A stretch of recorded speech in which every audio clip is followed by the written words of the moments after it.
Good morning, everyone. Or good afternoon, I should say. Good afternoon. That's why y'all were silent, because it was actually afternoon. I'm trying to remember. My name is Christopher Burrell. I'm Associate Professor of History here at Hostos Community College, and it is my great pleasure to welcome everyone to our latest installment of our Black at Hostos Town Hall series. This initiative is a presidential initiative that began 4 years ago in the wake of the murder of George Floyd, when our students demanded more than performative solidarity with our Black student population here at the college. And we have been grateful for the support of the Office of the President, as well as every other department and division within the college for the last 4 years.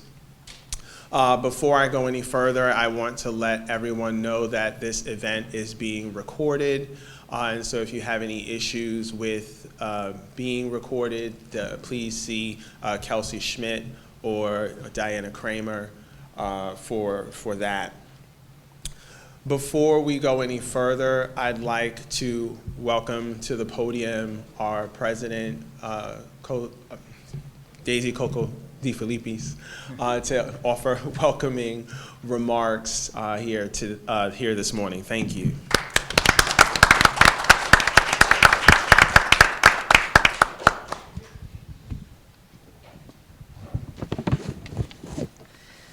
Before I begin reading my remarks that are written to control how much I talk, I want to say that I've had a lifelong love affair with librarians.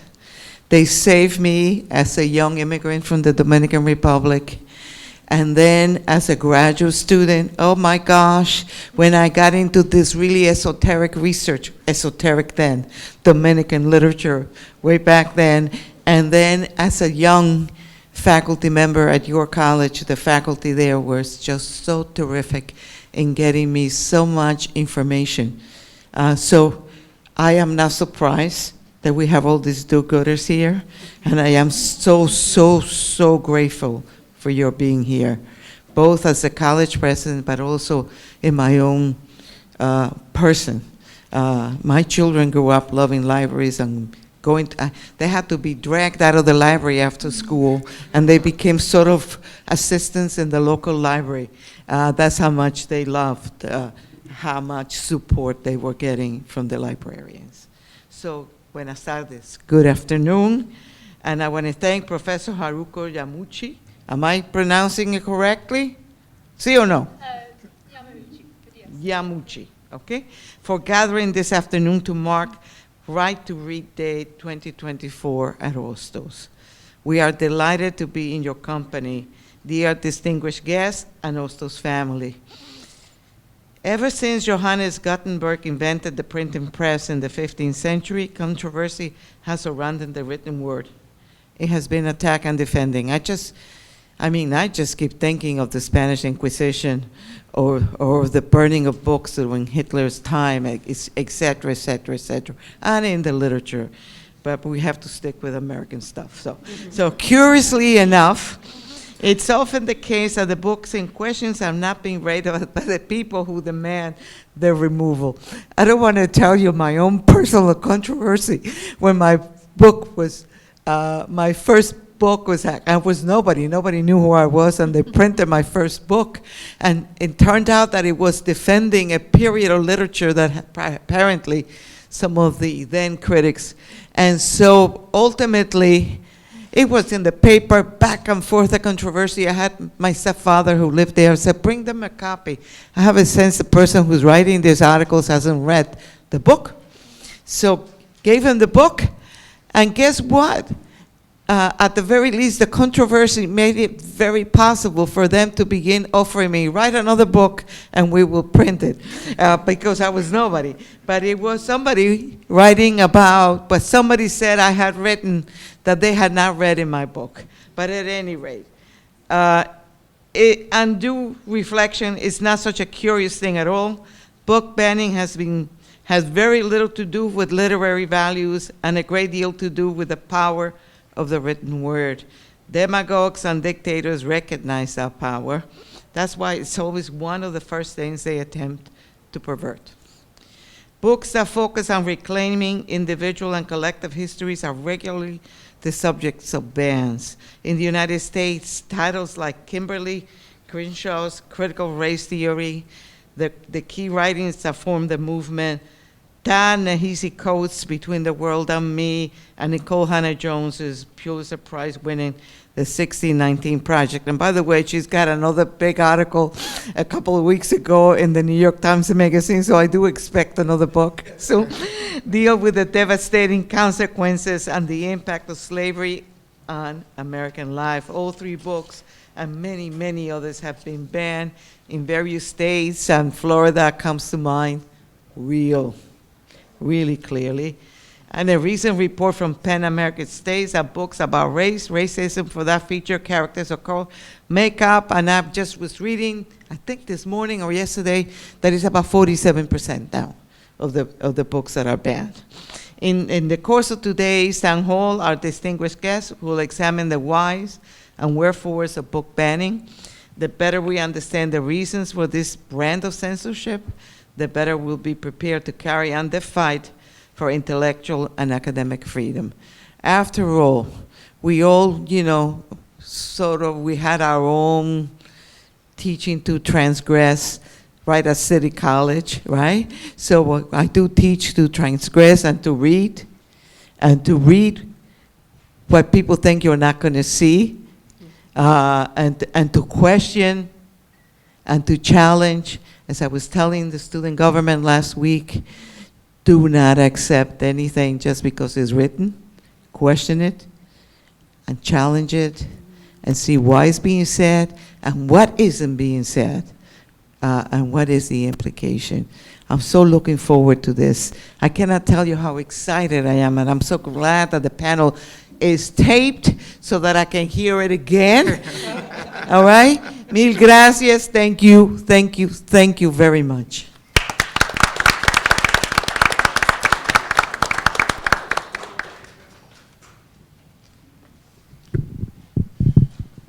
Thank you, Madam President. Before we get started with our discussion, I'm just going to briefly introduce our panelists from closest to me, going furthest away from me. Janae Bright is a supervising youth services librarian at the New York Public Library. She is a native New Yorker and believes in restorative justice and providing teens with a fulfilling and enriched learning environment.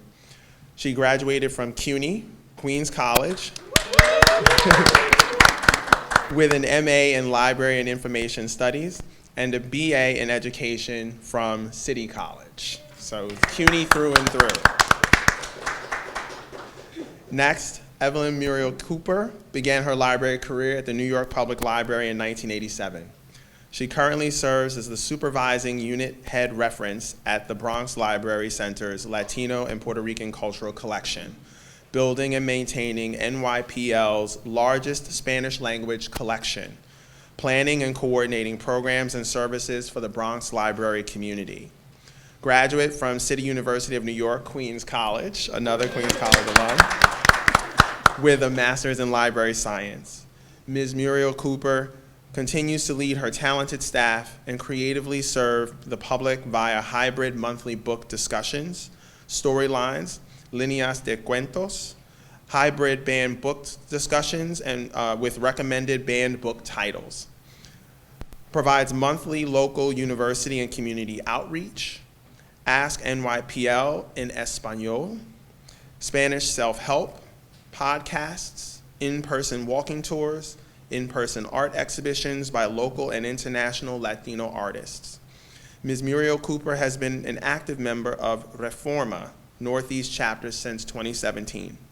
President of the Reforma Northeast Chapter in 2018 and 19, she continues to promote the Reforma mission, providing and promoting library and information services to Latinos and the Spanish-speaking community in the Bronx and beyond. Next, Hong Yao has worked in public library systems in New York City for over 30 years.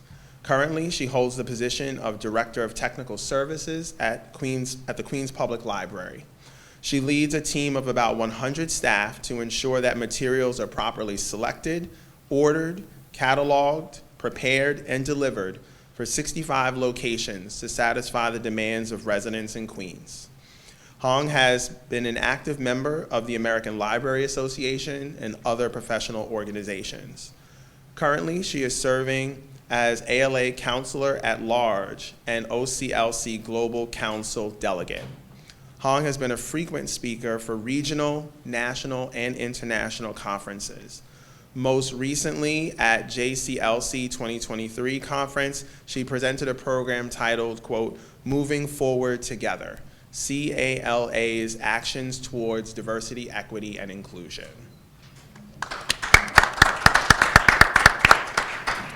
Next, Jackson Gomes's passion for libraries began as a young immigrant at Brooklyn Public Library 25 years ago as a page. Now, as young adult internship coordinator, he empowers teens ages 14 to 18 through tech and librarianship programs.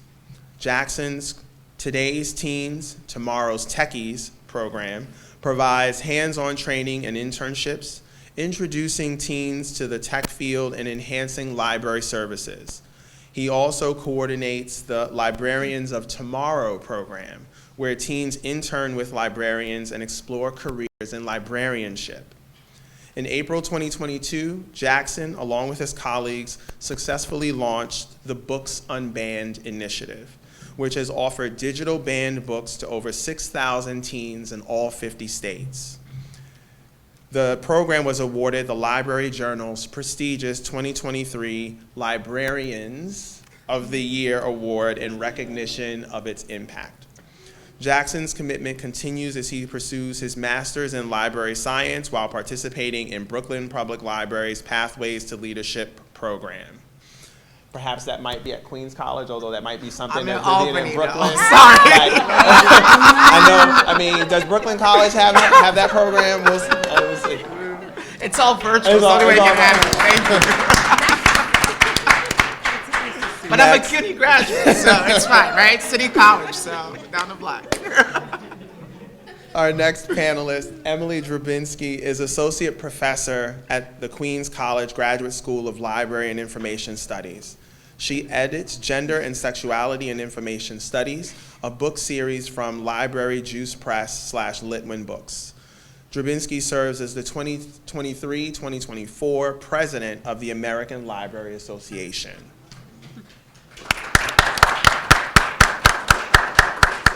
And last but certainly not least, our moderator, Professor Haruko Yamauchi, holds a Master's in Fine Arts in Creative Writing from the New School and a Master's in Library Science from Queens College. She is an Associate Professor and the Teaching Coordinator for the Hostos Library. Our panelists, thank you. Thank you very much. Oh, is this on? No. I think Professor Muriel said when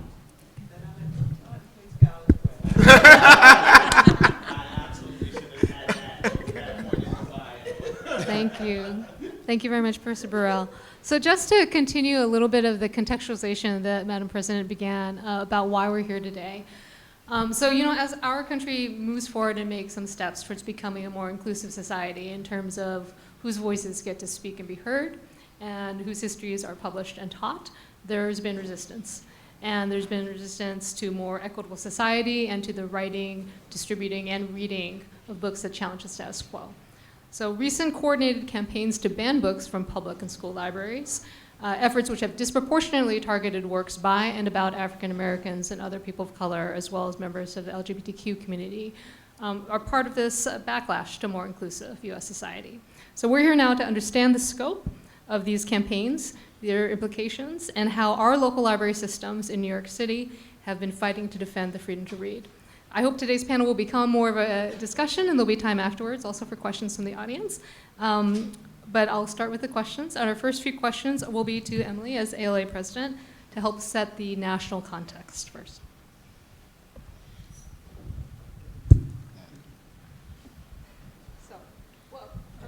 Okay.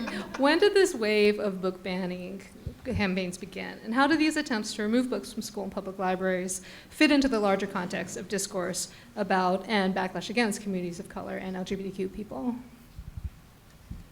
Thank you for the question. I just want to say thank you so much for inviting me to be here today. It's a true honor to be part of the Black Hostos series and to be on stage with some people whose work I really admire. So thank you so much. The current situation facing American libraries, both school and public, is a lot different, I think, in quality from anything we've seen in American history. We've definitely seen periods of book banning. I'm thinking particularly around the McCarthy sort of era. But this feels different and looks different and is different in terms of the quantity and scope of what is being attacked. So since 2020, so the American Library Association, our Office of Intellectual Freedom, has been tracking attempts to ban and censor materials for about 20 years. In 2021, we saw a spike in the number of titles that were challenged and the number of registered challenges, documented challenges that we were hearing from American librarians, but also what we were seeing as we looked at the country and where these challenges were happening. And the jump in 2021 was double those numbers that we had that had ever been documented in the previous 20 years. And that number, that doubling, has been consistent since then. 2022 saw a doubling. 2023, the numbers came out last week. We saw a 65% jump in the number of titles that were targeted. So more than 4,000 individual titles that have been targeted, and an ongoing intense organized pressure in school libraries, and then a big jump in public libraries. So the sort of fight to ban books began in schools, often using the language of the protection of children, right? Because reading a book is a dangerous, threatening thing. And then the argument would be made, well, you could always get it at the public library, but we've seen that the tactics have shifted, and now the public libraries are the ones that are under attack. And what I really hope is that we're not here next year talking about the extraordinary increase in organized censorship at academic libraries, because that continues to be a problem. It's more than about the book, right? It's about attacking the people who write the books, the people who read those books, people who want to see their stories reflected in their libraries. And in many parts of the country, it just tears apart communities as the librarian and the library are attacked and their agency is undermined. And I think it's really important to see the book banning thing that we're seeing as part of a coordinated attack on public institutions that those of us who work and live at CUNY know and understand all too well.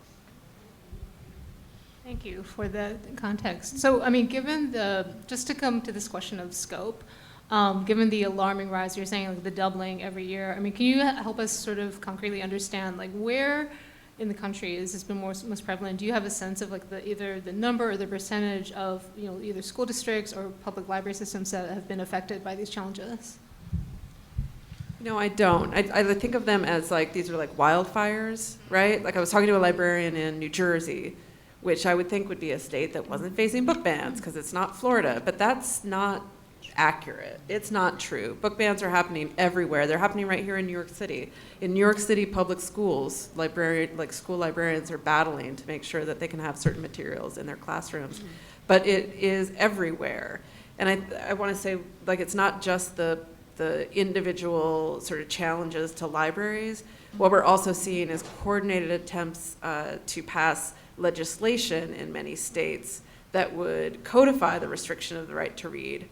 We've got all of the bans in Florida that maybe we're familiar with, but we've got ongoing legislation across the country. The one that's really got me exercised this week is in Idaho. So I'm from Idaho. I've been in New York for 30 years, so I hope I'm coming close to being a New Yorker, but probably not. But I'm from Idaho originally, which is a state you may have heard of, and there's a piece of legislation sitting on the governor's desk waiting for him to sign it. He has until Wednesday to sign it or not sign it or let it sit, that would levy a $250 fine on any librarian who distributed information to youth that is inappropriate to minors. And if you look at the State Code of Idaho, inappropriate materials is anything related to LGBTQ plus experience. So as a lesbian myself, growing up in Idaho, having very few models of representation for how it was even possible to be that kind of person, to be able to find myself in stories in the public library, that's essential to feel not alone, right? And so even if the legislation doesn't pass, and the bill was in the Idaho legislature last year and didn't pass, even if it doesn't, imagine being a library worker, trying to like keep going and keep putting those books on the shelves when it comes at an extraordinary risk, right, of both like a $250 fine, whatever, but we've got librarians who are being fired, librarians who are being harassed. In northern Idaho, I talked to a librarian named Kibber Glidden, who not only was she challenged with one of these lists of 500 books she should get out of her library, which she didn't have any of them in her tiny public library, right? It has no relationship to reality. But she was followed home by people with guns, right? Because this is also a heavily armed country, right? So followed home by extremists with guns who would park outside of her home because she was committed to the right to read for the people in her community, all people. So that's a little bit more of the scope. It's intense. I feel bad saying thank you for that, but you know, because we had a question, I was going to ask you about the legal issues that public and school libraries face in the challenge, but I'm also thinking, given your comments, that in some cases, especially small libraries, small branches, small schools, that maybe some of the worst pressure is in terms of the harassment, the threats, the social pressure, whether or not the laws are on the sides of the libraries. But could you speak to that a little bit in terms of like if there hasn't been this sort of, you know, draconian legislation that is being passed in places now, but if you're in a place where you thought that your schools and public libraries had the freedom to make books available, what are the sort of legal obstacles, or do you think that in fact that it's really primarily a question of the social pressure and the threats? Yeah, I mean, I think it's mostly this, I think it's a lot the social pressures and the threats, and you have laws being passed in, I mean, Florida and Texas are hot spots, right, where you can't, can you even be gay in Florida anymore, right? Like it's a real question, but it's really, I think, the social pressure. Like I think about a librarian, and I talk to a lot of librarians, right? When you're ALA president, it turns out all you do all day is talk to librarians. And you know, I was talking to some librarians in a southern state that I won't name because it has become politically difficult for some librarians in some parts of the country to talk to me, right? That's like something else, right? Like, but I was talking to some of them, and they were telling me about a librarian in a small town in Alabama who was resisting pressure from his board to remove all books related to LGBTQ plus experience from the library. The response of the board was to fire him. The response of his staff was to lock the library. They said, if we can't keep our director and we can't keep books in our library for kids that we know need them, right? Like you guys talk to kids all day, every day, right? How much conversation do you think a senator from Alabama is having with the youth of his state? None. Like zero, right? They don't know anything about it. They don't know anything about the people in their communities.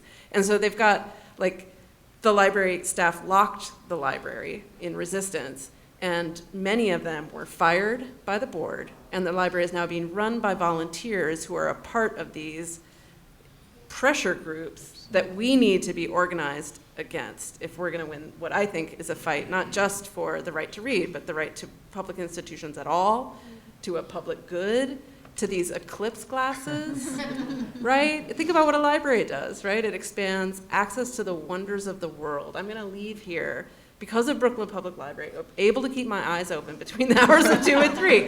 And so that is what they're trying to shut down. Thank you so much. So getting that idea in our heads now, getting some sense of how these book ban campaigns have already started, not just started, but have been affecting our libraries, our schools, and communities. I want to bring our questions now a bit to our situation here in New York City and asking what you've seen in your communities, and then also if you could each describe how your library system has been responding in defending the right to read. So maybe we could just start with you, Jackson, and then we sort of go down the line. Sounds perfect. Should I use this one? Can everybody hear me? Awesome. So my name is Jackson. I am part of Brooklyn Public Library.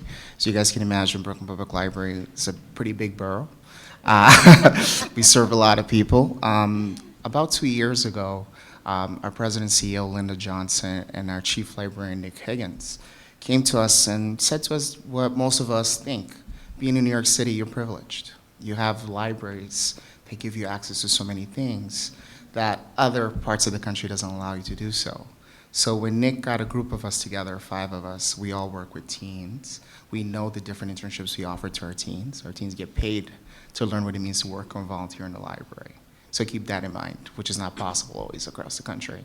And we saw the issue coming. We saw the issue, how things were getting worse. So, of course, we're adults. We got to go to the experts, right? Who are the experts? Teens themselves, right? We got together with a bunch of teens, and we created this program called Books Unbanned. They came up with the name for it, by the way. It was all their idea. And the focus of the program was just to create an internal intellectual freedom council with the teens from New York City, how to help us engage with teens from other states. Because remember, we're only working with teens from Brooklyn or the New York City area. We're not working with kids from Texas or Florida. So we need to know how to approach them and make them feel comfortable hearing about our program. The other fold of that is the fact that we launched a digital e-card nationwide. So from this opportunity with our own teens, we talked to them and created Intellectual Freedom Council, talking to them about how to train teens from across the country about advocacy, what it means to stand and be involved in their libraries, to help us engage from them to get stories, and also to teach them about this digital e-card. Honestly, folks, we didn't think we were gonna go viral, right? You know, in our minds, we're like, we're gonna help out 500 kids. 500 kids are gonna get digital cards. They're gonna be grateful. We're helping combat what's happening in the country. Overnight, thanks to social media and the word getting out there, and people's love of libraries, again, came all across the country. And now we are up to date. What we do is we sign up 13-year-olds to 21-year-olds from all across the country. We have signed up about 7,500 people. With this digital card, and a lot of people talk to us and say, hey, just a card to take out the books these teens are not getting access to, but it also gives them access to our databases and lots of other resources. To date, everyone that got a card, the amount comes out to 130,000 digital items have been checked out with those library cards. Just to tell you, to just show you how those cards are really making a difference. And while we're reaching out to this young adult, we say, hey, tell us why you deserve this card. Tell us in a paragraph how you're being affected by book banning in your state. And when we learn from it, the biggest issue is access. A lot of times people are like, go to the Barnes & Noble, buy a book. Teens cannot afford that. Some teens live in rural areas and have disabilities. They need someone to drive them to a library that's 50 miles away. Lots of those issues come across. And of course, the biggest thing is representation. Kids from the LGBTQ+, kids of BIPOC, Native American, so forth, are not seeing representation in their own libraries. And now that these books are being removed, it's really affecting them. So the stories, I can tell you guys, the stories go 2 ways. Either you read some stories and you're crying all day and you tell yourself, this is really happening, and then there's the stories every day saying, hey, thanks to you guys made a difference with this digital card for me, right? Eventually, we're gonna plan to launch an anthology of these stories so people can really see what's going on. But lucky for us, this is all through private funding, which is also very important because I know a lot of times people are like, hey, how are you giving kids from Oklahoma a digital card? You can barely afford to give somebody a card here. So thanks to private funding to show how people are dedicated about this idea of helping teens and empowering them. We raised enough money to raise, like I said, 6,000 applicants, and it continues. We're gonna hit year 2 now, and we're thinking about what's next. How else can we empower these young adults? Aside from getting this digital card and being able to check out whatever books they like, these teens, with the digital collection and everything else, they also are able to join something called our Intellectual Freedom Council, which they come together. So we have kids from New York City talking to kids from Oklahoma, and they're talking to each other's stories, what they're dealing with, and supporting each other peers on peer like relationship, and making each other aware of what's really happening in the country. And that's always an empowering thing. And our end goal is to, from this wonderful opportunity. We have had the opportunity to work with other library systems, like the Seattle Public Library, the San Diego Public Library, Chicago Public Library, Boston Public Library have all joined this idea of book unbanning, and they're offering those digital cards for other young adults across the country. But our end goal is we're one library. We can only do so much. And these other libraries are helping, but we need more state libraries to be able to do so. But it's hard, as you heard. It can be very difficult for library systems to get involved in that. So we're trying to do more research on that and continue with this awesome program that, lucky for us, 5 of us came together and made it happen. And of course, the last person to join us was, I don't know if you guys know about Summer Bosmier. She was a teacher in Oklahoma, and she shared our digital books and ban a QR code in her classroom, and the Oklahoma superintendent fired her and is bringing criminal records against her, so she's still fighting the state to be able to have her teacher's license, just to show you how school libraries and public library staff, they just want to do the right thing and help young adults and the people they represent are dealing with all these issues. And we're going to continue doing that, and I'm very lucky because I'm sharing the panel with all these other library systems that we're collaborating with one another to fight this. Because I'm going to explain more, but basically on February 26th, we did Book and Ban Coalition talk together. Our president and CEOs all talked to what we're talking. Yeah. We had the teens talk about what's going on, make more of awareness to it. Because believe it or not, it's in our backyards. Long Island and upstate New York, it's happening, guys. But we need to make people from New York City realize that it's right in the backyard. They forget, they're like, oh, I'm in New York, but it's not. It's right near us. So. Thank you. Well, hi. Hello, my name is Hong Ya. I'm working at the Queens Public Library, so it's great pleasure to be here to talk about it. Book banning, for me, I think it has a huge impact and a long-lasting impact for people, in the community, and for actual whole generation. So what especially hard for people of color, and so we know for a fact that nearly 50% of the books that's being challenged right now were by the people of color or LGBTQ about them. So as an immigrant myself, who came here like 35 years ago, so I've been really puzzled by a few facts that when we were doing the Black Lives Matters movement, how some of my countrymen, people of my color, could really against that. So as we were really unified to stand together with all the other people, actually in New York is such well represented, we don't really have a majority anymore.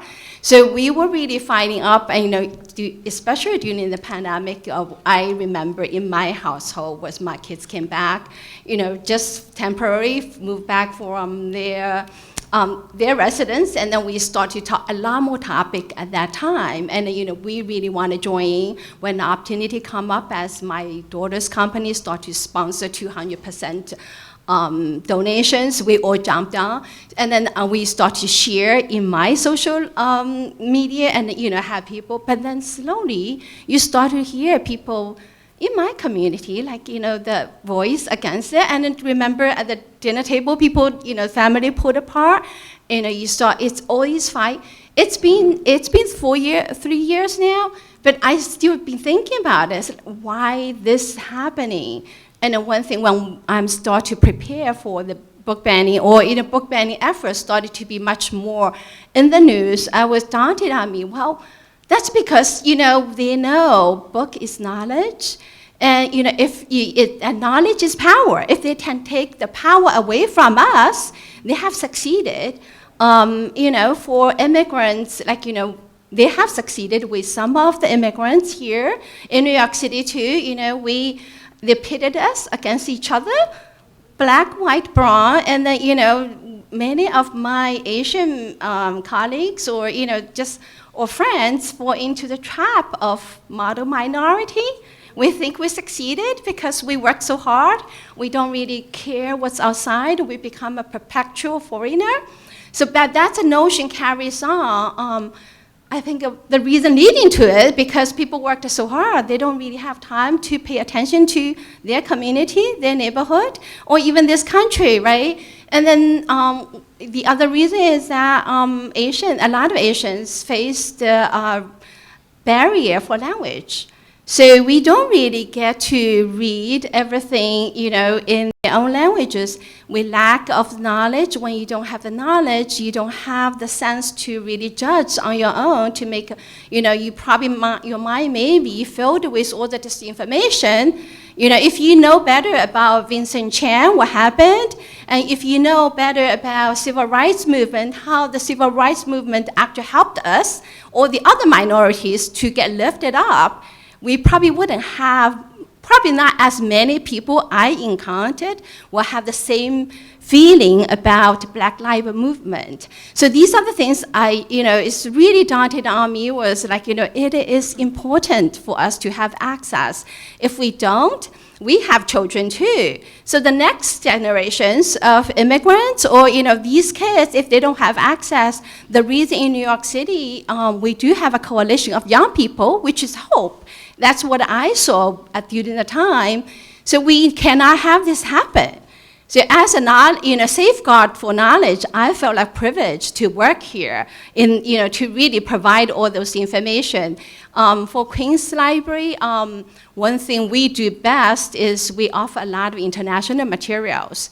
So now when book banning happens, we curated 100 most banned book, and then we post it online. I shared it with the group here.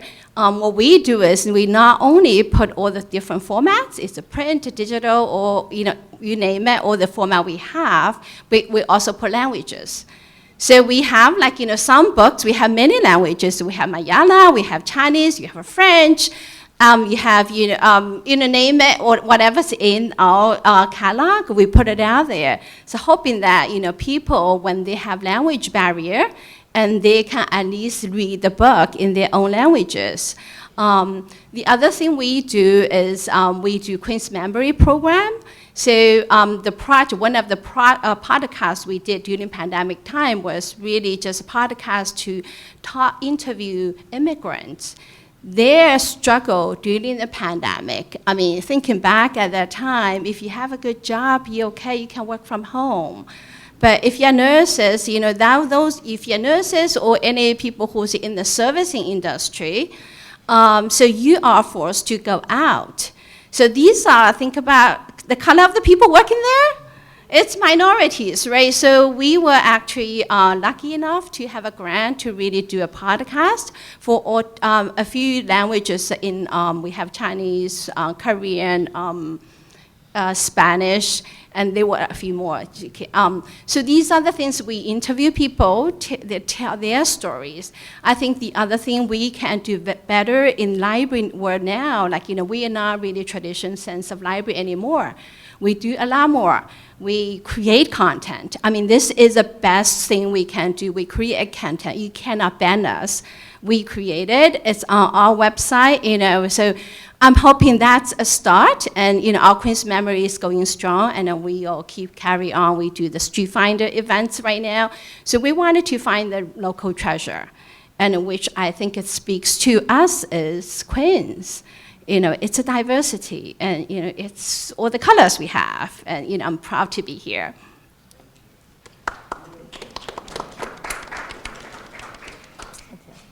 Thank you all for allowing me to be here today.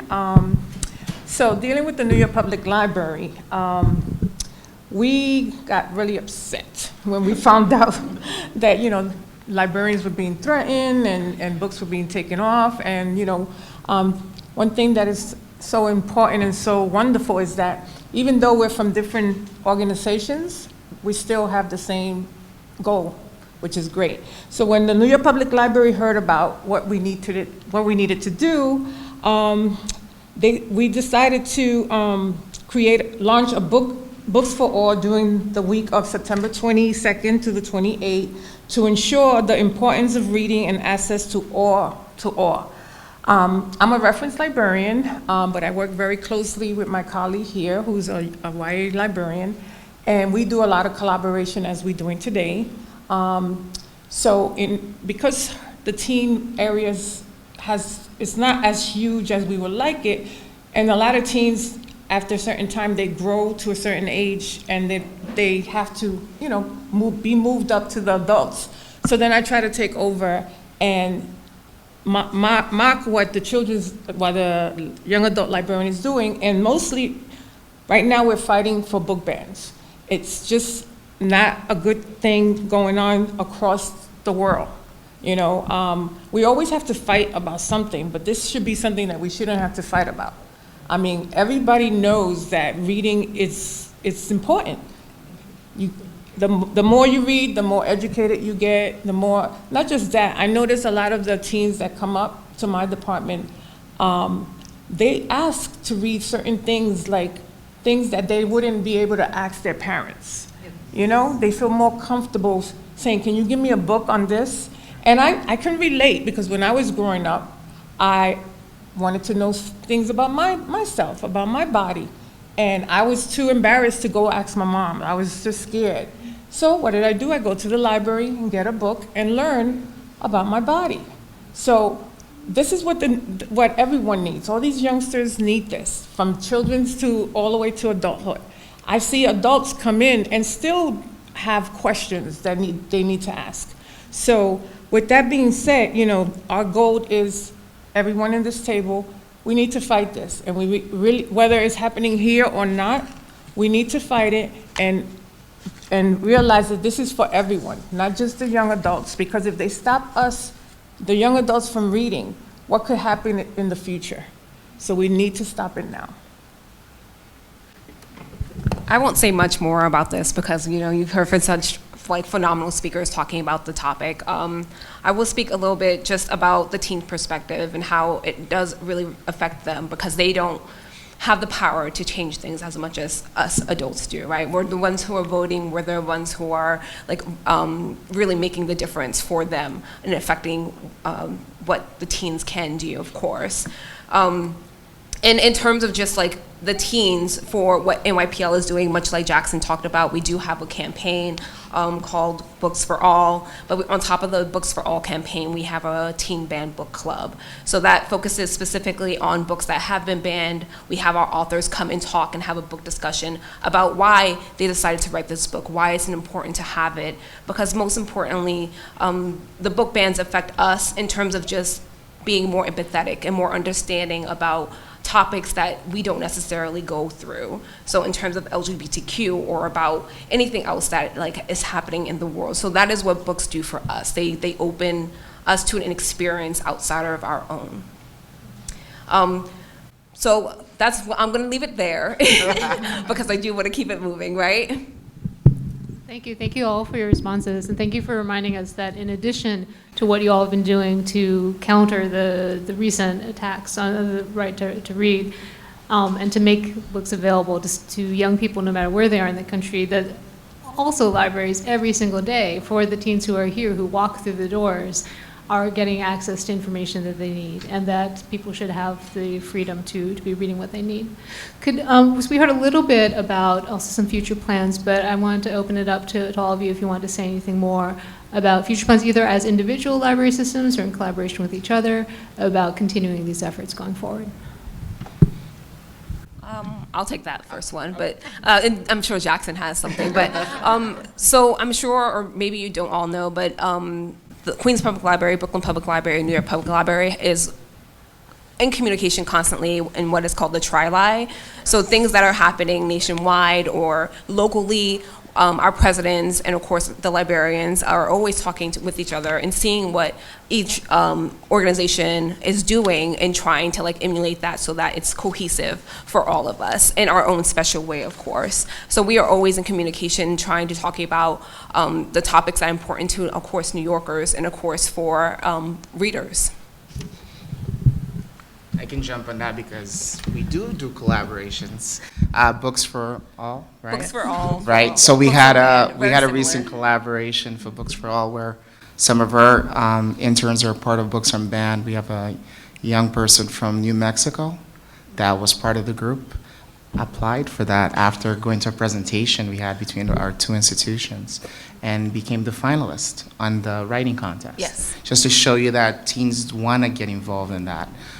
In reference to Brooklyn Public Library and Books Unbanned, aside from the library itself is doing a lot of programming. One of the things we started doing is baby books. Like we teach baby books, banned books, they're for babies.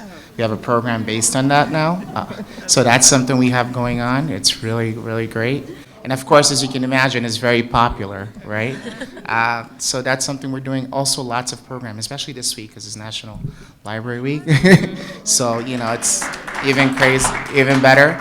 And of course, with our own teen interns, attending these intellectual freedom groups we have internally within an institution, a lot of them are coming out of this like, oh, I want to do a Books Unbanned program in my branch. So they're doing lots of programs for the public, teaching the public about books being banned. And it's fascinating because it's not the librarians doing it. They just have the librarians support them. These are young adults taking the initiative to educate their community and their local library to do so. Me and my colleagues, one of the tricky things, since there's 5 of us, even though we have other people helping us and supporting us, we got a little stretched thin because we were traveling across the country to different, states, to different library systems and conferences and so forth, doing presentations. We enjoy it, but like I said, there's not enough of us, right? But our end goal is to, like I said, get more libraries to join our coalition to offer this digital card. Another aspect of that, specifically me being greedy because I work with teens, is educating other librarians to start intellectual freedom councils within their own library. Because at the end of the day, like we go back to this topic, the teens are being affected, right? They should have a right and they should have a voice. So when you go to one of these local rural libraries and working with young adult librarians or children librarians, they see the teens every day. They know what the teens want and what the teens are angry about. Why not give them a space to learn about advocacy or what it means to be involved in the library process? And so that's our goal for this year, celebrating 2 years of Books Unbanned, is continue to fight by giving more digital cards, but also go to other libraries across the country and find ways to support people and other means or ways to help local librarians to really, help the teens in their local community. Because of course, there are a lot of challenges and we don't want to put anybody in danger or whatnot, but there might be resources and ways for us to collaborate. And of course, we want most libraries to start giving their own digital card. That's the dream anyway. Yes, so I'd like to add a little bit more the program we're doing with digital libraries. So right now we partner with schools to offer digital Queens Public Library digital collection to schools. If we connected with the, right now we do Overdrive. So schools, if they have Solar, which is app for Overdrive, kids can do, it's age appropriate, so they can so when we connect with them, once the kids log on to Solo, they can have the chance to wander after they exhausted all the collections that the school purchased, they can go to Queens Library, and then that's also a safe area because it's actually powered by Solo, but we have expanded the whole collection of Queens Library to them. So I think one of the issues for school kids, young adult, also discovery is one of the biggest issue. We could have a lot of resources they don't know always come to us. So I think, anytime you have that chance, people start to do, oh, wow, Queens Library has so many books. So they probably will tell their friends, we have more readers. So this is one way we are doing now, and I think that's a project we intend to expand in the coming year. The other thing, I just happened to see in news about Library Journal, what they're doing today. I think it's super cool. I want to share here because the book ban was is one of those states asking. We have so many classics that are really on the book ban, and one of the states was saying schools cannot have it if you don't have a reviews for those, and then we're like, how do we have a review for Pride and Prejudice all these years, all these things. So I just happened to see the Library Journal, they started to roll out reviews. They actually in connection with and CTE. So it's really approved the reviews, and the first batch was 15, was fantastic, and hopefully that's one step. I mean, I think this is just, one-on-one, or whatever your tactic you have. I'm trying to come back, and I hope, that things, momentum keep on. Okay. What I want to mention is, from what I'm listening to, a bunch of parents came out with this thing about banning books. So what we thought in the reference department was, the same way that you have parents that are fighting this, you can also have parents that are like, no, this is not what we want. So what we decided to do was create a virtual ban book for adults. So people from all over could come and talk about it and ask questions. And every month we would pick a different book. And every month we would talk about it. So the same way that these individuals have the opportunity to supposedly ban our books for our kids, we can now create this other group of parents that will fight for our kids to say, no, we've been reading these books, we want our kids to be able to read for free. So what the library also has that is so great is an app called Simply E, where the individuals could just go immediately to their phones, download it, and download the book. It's free, it's very easy to use, not just for the teenagers, but as well as the adults. So to me, as a parent, and I see that this is happening, I want to be one of those parents that fight these individuals and say, no, we need to voice our opinion and get more of us to really fight it and say, no, we want our kids to be able to read what they want. Okay, that's how they're going to learn, that's how they're going to grow, that's how they're going to move on in life. It would be a shame for individuals to take that away from our kids. It just would be really, really, really a bad thing for them. So as a parent, I want to be on that first list fighting against banned books. Thank you all, and thank you very much for also segueing into our final question for the panel before we ask for some questions to the audience. Because there is this question, right? Most of us in this room are not public librarians, and we applaud all the work the public libraries are doing. But what are and thank you for mentioning the Parents Banned Book Club, what are some other ways that, and this is for everyone on the panel, that people who want to get involved, who maybe aren't working for a library, but who want to be part of the fight against censorship, what are some ways that folks can get involved? Great question. Oh, I guess I'll go first. I'm working this way. Well, just so you know, just in case you don't, in May is our advocacy month for all libraries. So, of course, when we start asking you to help us support libraries and get your signature and hey, go out and vote, please do so. But also, of course, you can always reach out to your council member, calling them, emailing them, letting them know, hey, this is what matters to me. Please, don't let this happen. In our, of course, in your district, but of course, just in general, just in the nation. Of course, speak to your friends, your families. That always helps.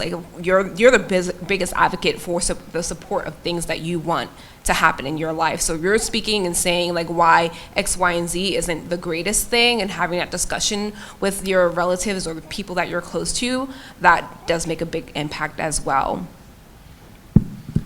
Also, social media. You got to go out there. You got to voice your opinion. Facebook, Twitter, Instagram, all of that. That's where you got to find the individuals, because that's where they're at now. But not just that. When you're doing a program, right before the program is over, take a moment or two to talk about it. Hey, would you write a letter? What do you think? What's your opinion? Start these conversations, asking people, would you mind talking about it? The more we push it, the more we educate people, the more they'll come and assist. Yes, and to go off that, please engage. The programs, we're putting a lot of work and energy, but also money into this. Unfortunately, numbers are really what's talking. So if the numbers aren't there to support it, then of course, how can we fight for it with the people who are giving us money for it? Yeah, I think that follows up on the numbers. I wanted to say that, check our book. If you don't live in Queens, check out digital books. And same with NYPL, we have our own app, and then our Overdrive, all those is just one click away. We have a lot of materials on the digital collection. So if you can check out books and then help us really to get the numbers. And I think, when we talk about banned books, there are a lot more books now on the surface. For the most recent years, because of EDI work, I think there are effects we start to feel and then actually see more books of minorities and then different voices. We are taking back the narratives. So go to on our app, we have so many books, we curate lists. Just to your interest, if it's not really, I started to read books like, oh, this could be on a banned book if someone read it. So these are new books, new authors, and it's a lot of times first-time authors of ethnic background. So I think, we really just, to show your support, go on the app, go on the digital side to read our books, and then we can show our numbers, even though, you pay to buy it, but we try our best. Also, there are some options. You can buy a copy for unlimited usage. There are so many different ways to do so. You don't always have to wait. And then I think people also need to get out of their comfort zone, always looking for the bestsellers, the very popular. Our collection is pretty with us. We have so many different pockets of subjects. So spend some time, browse through it, sort of, navigate through that, and you can pull down with different kind of subjects and languages, all these subjects interest you, and, a lot of story tells life. So these, also the author's opinions always injected in there. So my favorite format is audiobook. So if you're busy driving and, you can listen to it. When you do your household chores, you can listen to it. When I'm walking, you can listen to it. I had a chance to listen to so many stories. When I was asked to be a panel, here, one sentence on the audiobook just popped in my mind. My mind was like, take back the narrative. It is a sentence from the book, Silence Bind Us. I was so moved by the story. But, these are the things, I think that's like every book help you to move a little bit closer and be a better person. Since you guys covered a lot of what I was going to say, number one is the advocacy point. That's what we rely on. Having advocacy from people from New York City make a big difference. As you guys can imagine, our Sunday services have been cut, which make a big difference in our community, and we would love to have that restored. It affects so many people's lives. The advocacy for libraries is number one. Number two, the social media aspect, getting engaged with our social media. Just like you guys, we have a podcast. We have a Books Unbanned podcast. If you want to listen to actual stories from young adults, they are talking to these two lovely a broadcast producer and a librarian about their experience in their state, in their voice, or these different authors that are being banned, especially authors of biopic, background or LGBTQ+. You can hear from them during these podcasts, and it really hits our home. I clean the house to it. It's hard for me sometimes, but sometimes when I listen to it, it motivates me in the job I do and I would love to do. And I recommend that for everyone. And I'm not even a podcast guy, but that's how much I like it. And of course, this idea of think of other organizations that are out there that are doing this amazing work. Aside from our local libraries, think about Pan America. They are doing phenomenal work out there.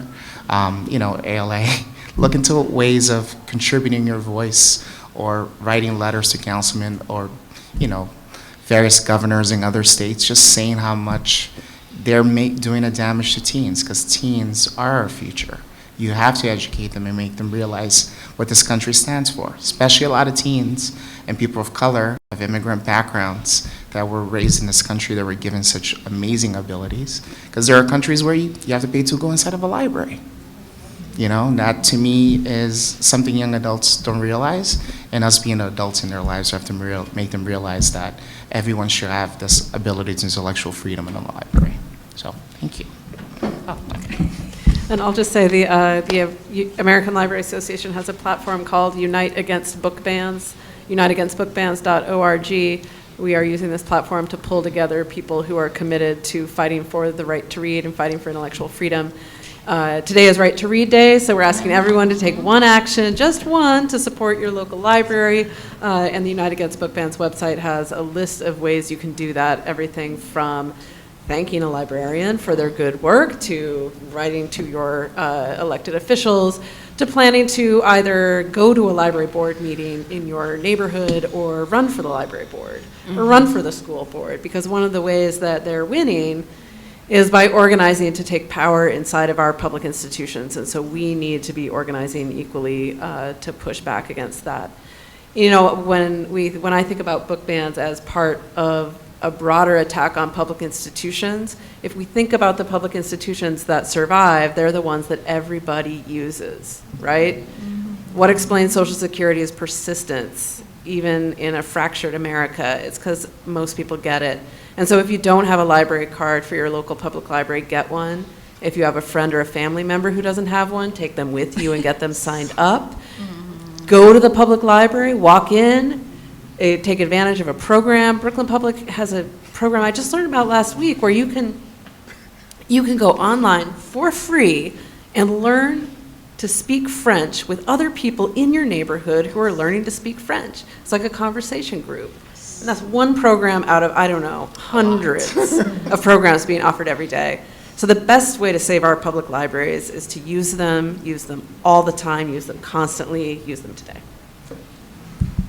Thank you so much for all of your responses. And so I just want to open it up now to our audience to see if there are any questions. Can I just say one thing before Yes, we go finish? ahead, please. I came to advertise. So in our branch, we display all the books that are being banned on our floor. So every time a patron comes out the elevator, boom, they see it right there. Then when they get to us, they ask us what they want, and then we kind of like, don't forget to help. We also have this pamphlet that I will be giving out with QR codes on how to get a library card, all the different hours and what we're going to be doing on September 22nd. So each one of them have a QR code that will give you all the information you need. And then after this incredible panel, I will be giving out free cards to everyone outside. Thank you all for everything that you shared with us today. We really appreciate your being here. And I think you've given us a lot of things to think about, a lot of things to get fired up about, and a lot of ways that think about how we can get more involved. So thank you, and please join me in thanking our... As we close our event for today, I want to encourage everyone, this card that you've received on your way in, the QR code links you to Hostos digital guides that have library resources for all of our public library systems, New York, Brooklyn, and Queens. And there will be updates to that, more resources added in the very near future. Please sign up for your library cards with our public library, whatever systems you might be connected to. Come and talk to our librarians after our event, and also keep your eye out for future Black at Hostos Town Hall Series events.